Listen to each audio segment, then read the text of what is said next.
Good day everybody. Today I am going to be showing you how you can show your formulas in Excel. Before I do that, I am going to remind you to subscribe if you have not subscribed before, share, like, comment, and remember to watch the ads. In front of me is a spreadsheet where I had to find the profit. I had to use a formula to find the profit. I am going to be showing you how you can show the formula that was used to calculate the profit. Not only the profit, but the total that you see at the end of this spreadsheet.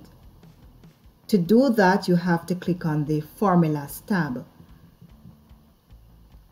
So when you click on the Formulas tab, you're going to then look for a group called Formula Auditing. Under that group, you will look for Show Formulas.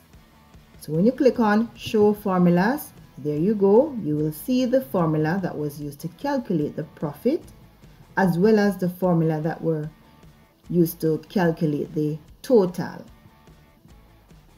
If you want to get it back to normal or to let the formula disappear, you can simply click back on that same button that is called Show Formulas.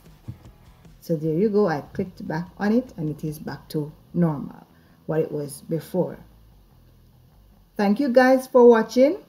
I'm going to remind you, if you have not subscribed before, to subscribe, like, share, comment, and remember to watch the ads. Bye guys.